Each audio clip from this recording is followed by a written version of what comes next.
So they've just stolen from you. The government has stolen from you. And not only have they taxed all that rental income on the way, they're now taxing the money you haven't made in the purchase.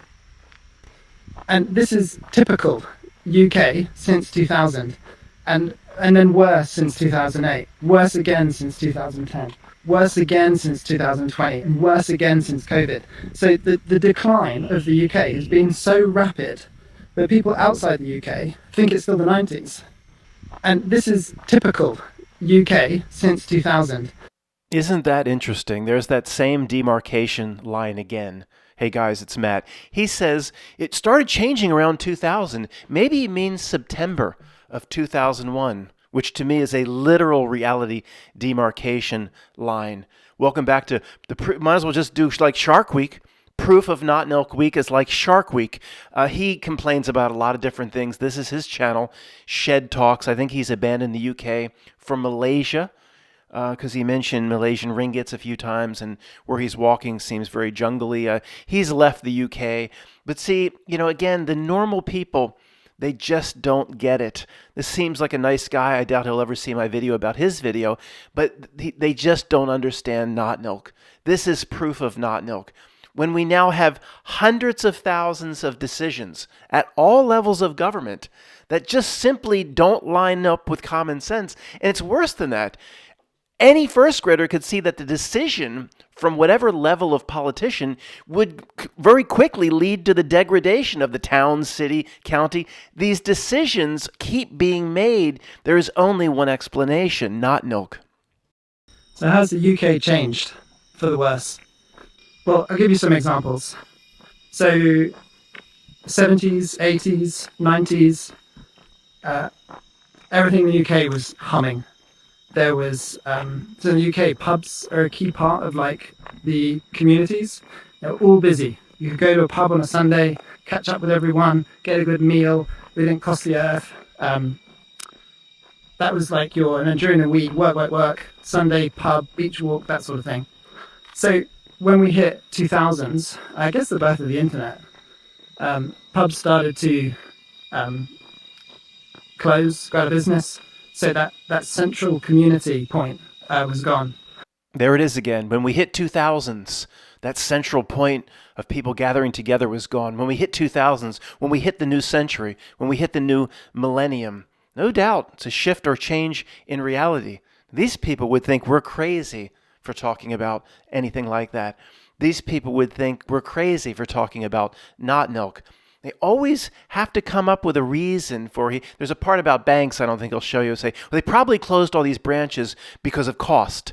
And he says, well, they're still forcing you to go into the branches for certain things, but they don't provide any branches. Like in my entire town, I have to drive. I don't know. So there's a part about banks.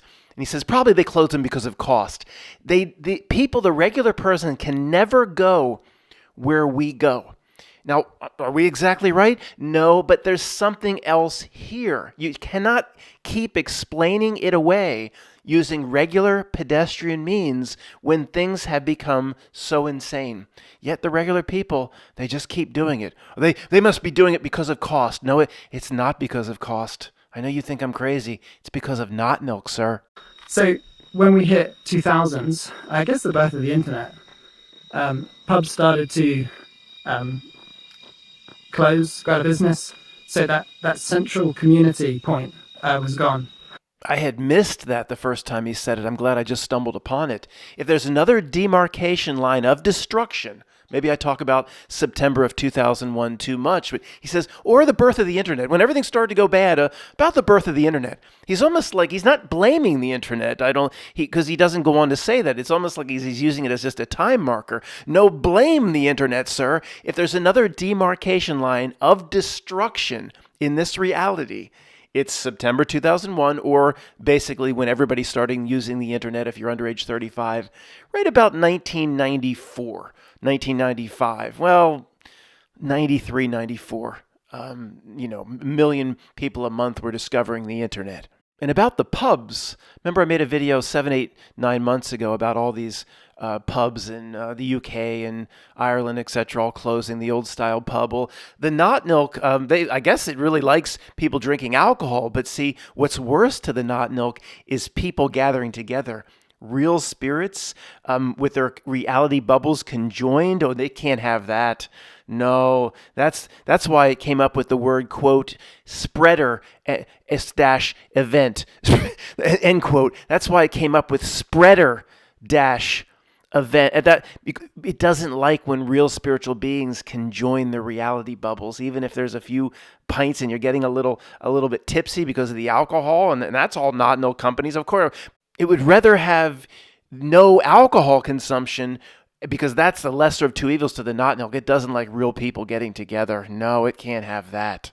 I have to insert this very quickly. I hope nobody's wanting to comment that, what are all these giant stadiums for? All the different sports, soccer, football, hockey, basketball. That's not real people getting together, conjoining reality bubbles, sharing ideas. That's people just sitting next to each other, focusing their energy, giving their attention outward into the egregore that is Manchester United, into the egregore that is the Dallas Cowboys. They're sitting next to each other. That's not a conjoined reality bubble. Their attention is focused towards getting more money to creeps like Jerry Jones. Please don't tell me about stadiums. I'll probably get a comment from that person 2 videos back that said something like, what did they say? They said, I'm the guy in high school that stalled out or something like that. That guy wanted to tell me about stadiums. You're not welcome here, sir. Get lost.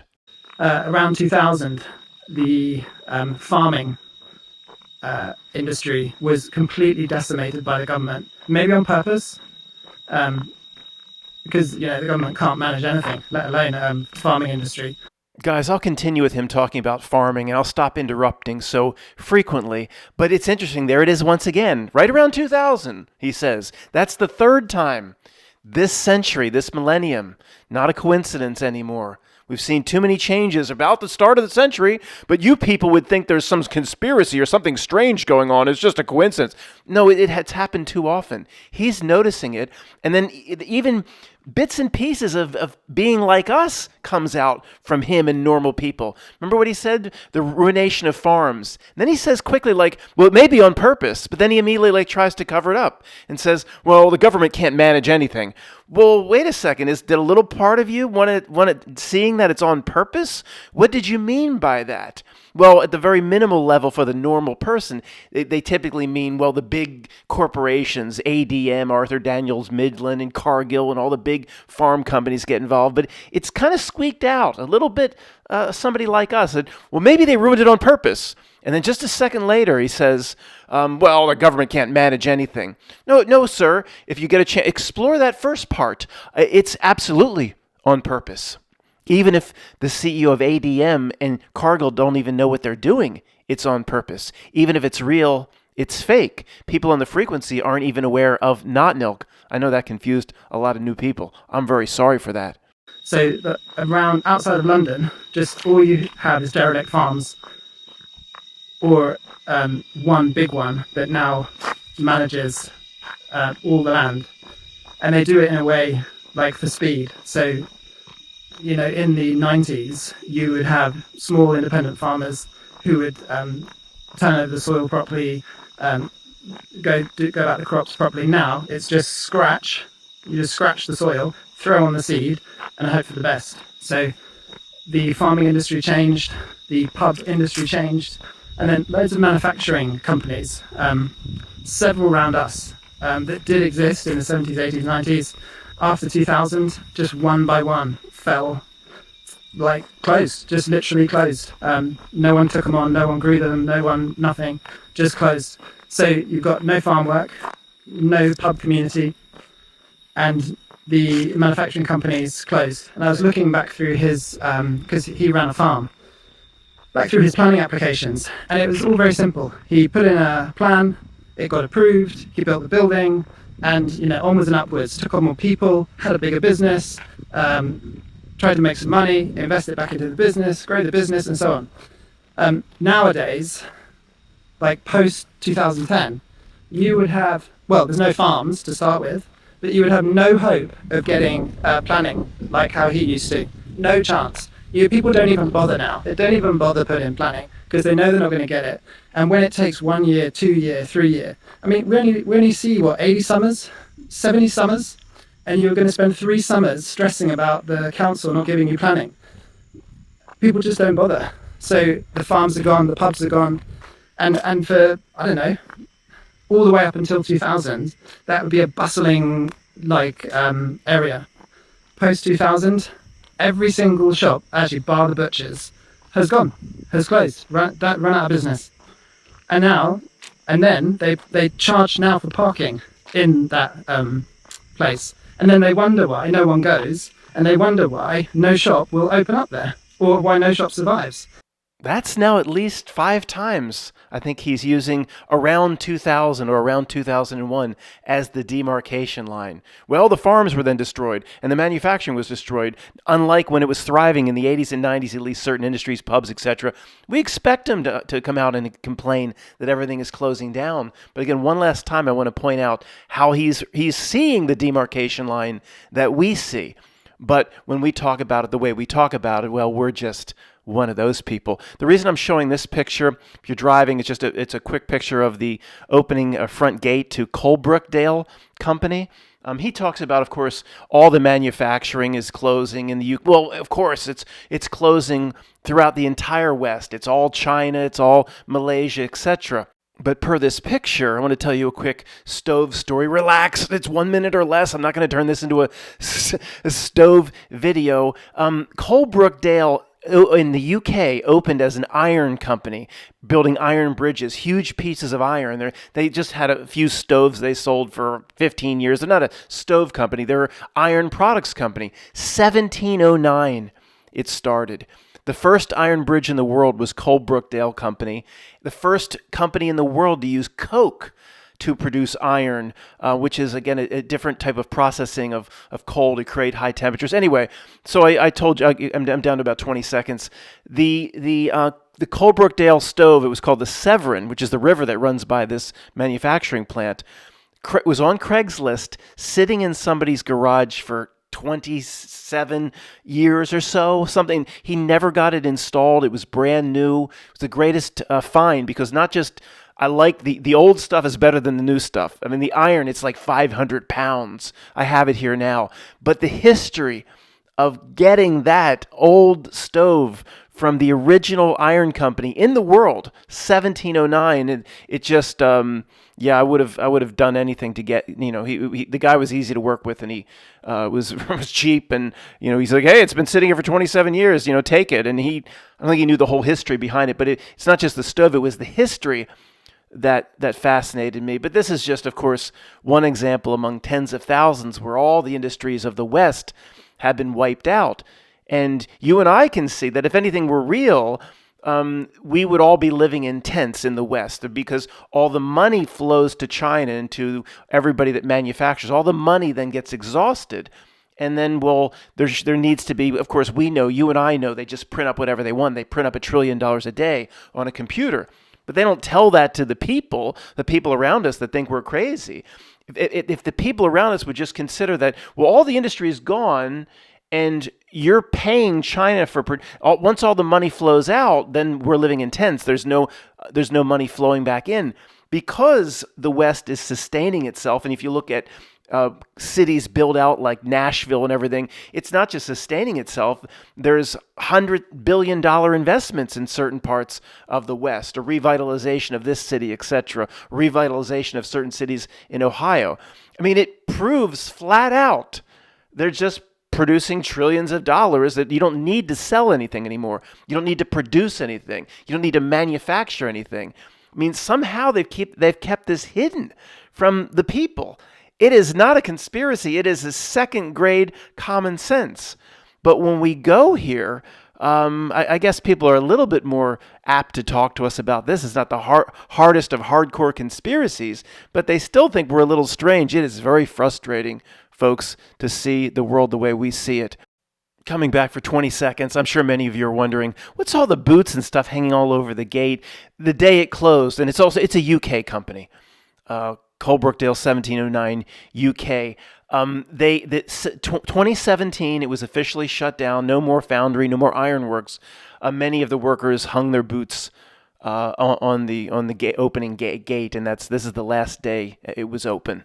Just want to go back and touch on a few things that he said a few minutes back. I'm not going to play it again, but he used the word planning in the destruction of small farms. I don't really know what that means from a UK perspective, but it sounds like he talked about his late father had a small farm, and he talked about planning. I guess there was like minimal paperwork you had to submit. Well, I'm going to grow soybeans or whatever. He said it was no big deal. You just hire who you need to hire. If you need to fire them, you could actually fire them. There's some paperwork. I'm going to grow soybeans, whatever. He said now it's just like, of course, it's all we see it all by design. All this red tape and paperwork. And he said, who wants to waste 3 summers? He said something like seeing if your planning will be approved for your small farm, and people just give up. Well, of course, it's all by design to favor the gigantic conglomerate. The paperwork's still there, but the gigantic conglomerate that has 5 law firms on staff and hundreds of administrative employees. It's set up with TPS reports just to do this type of planning, and it's scratching the back of the politicians and the city hall people that process the planning. And of course, now when we talk about notnilC, though, again, and having it be all by design, if anybody's new, I just need to mention this for 1 minute or less.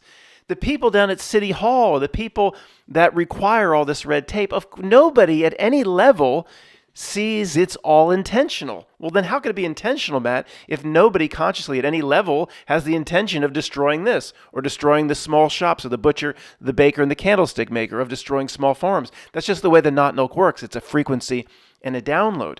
Nobody, if you interviewed them, say, oh, I can't wait to destroy the small farms. They would have an excuse saying, this type of paperwork is necessary for the well-being of the people. I mean, they have a way of explaining away why this massive infrastructure came to fruition. It just came to me. I don't even know if that's a word. So I don't know what the UK is surviving on. There must be just some companies that are big enough. Maybe it's being big enough means you can survive in the UK, and you get the politician's ear, and you can somehow make a buck. Of course, I give this person credit, and I give credit to the few people in the normal world that at least see the problems that we see. A person like this isn't going to explain it away of a notnilC or a dark entity here to get in the way of spiritual beings from what they're supposed to do with their incarnation. I mean, they're not going to go there. They're not going to see it as evil as we do, as Lochnar. They're always going to have a palace guard explanation. Well, they must be doing it to cut costs. So there's always a pedestrian a reason for what they're doing and for the madness, but at least somebody like this sees the problems. Many of the people around us just think it's normal. So he's trying to figure it out, and he's mostly right. He's saying, how does anybody survive in the UK? How's there any industry? How's anything making it? So we appreciate that he is pointing out the problems that most people miss, but again, the explanation to the normal person has to just be between the bookends. It can't be supernatural or anything strange. It has, but he's mostly right about these. He's saying the size. If you manufacture anything, or you're in the restaurant business, or there's these chains now of pubs, or whatever it may be, pharmaceuticals, you need to get yourself to a certain size. Then you've got a fleet of trucks and a team of people doing this, and 1,000 people doing this, and TPS reports being pushed around here. And if you can get to a certain size, then there's economies of scale. He's saying this is the only. Now that's true to a degree. But what he's missing, of course, and anybody would think this is crazy if they don't see the world the way we do. It's not like that these companies are being hurt and they've just found a way per the economies of scale of size to survive. These companies are notnilC. They will always survive if they fulfill a certain goal or role of notnilC. That's nobody went out of business for the most part in the V of 2020. They are this thing we call notnilC. It's not like they figure it's so hard to do business, they figure out a way to do it. No, they're part of the same entity. I don't know any other way to put it. Go watch the movie Branded. They're part of the same egregore. I don't know how to put it. He's right. But again, nobody in the normal world will go into the areas where we go. They put up the business rates. This is the council. They put in paid for parking, which is just a pain. When you're not stopping for more than 30 minutes, like, you don't need to charge for parking. Anyway, or they just make it very difficult to pay for parking. So, yeah, that died. The pubs died. The manufacturing plants died. You can't get planning. And I understand outside of the UK, you still think it's pre-2000. You still think there's manufacturing. You still think there's, like, opportunity. It's all dying. And now in the UK, near where we are, there's not a single bank branch open of the UK. You still think it's pre-2000. You still think there's manufacturing. You still think there's, like, opportunity. It's all dying. And now in the UK, near where we are, there's not a single bank branch open. And yet, to still conduct business, they still want you to go into branch. How can I go into branch when there is no branch? And I don't know why the banks have closed their branches. Costs, probably the business rates are too much. Not enough people go into branch. Only the ones that have to, they can't justify it. And yet they won't remove the go into branch like protocols. So yeah, no banks. The other thing they've done in the UK is protect, like, workers' rights. So it's really expensive to hire people now, and it's really expensive to fire people now. So companies, you don't just take on people because you can't get rid of them. So that's made business worse. You need free-flowing labor force. Okay, guys, I don't think I'm going to show you any more of his video. I will leave a link in the description. There's, of course, many other things he complains about. I don't think I showed you, or will show you the part about landlord rights. Some delinquent gets in, and then immediately they say, I'm not going to pay you. And it takes over a year or more to get them out, and you have to go through this huge paperwork. He complains about a lot of different things. And the main point of me making this video in the Proof of notnilC series, if there's a few hundred decisions that just defy common sense by city planners and politicians at city council or the state level or federal level, a few or even 1,000 decisions, because we know how degenerate these people are, 1,000 decisions that just defy common sense, we can say, well, the first grader would be able to see this is going to destroy your own city.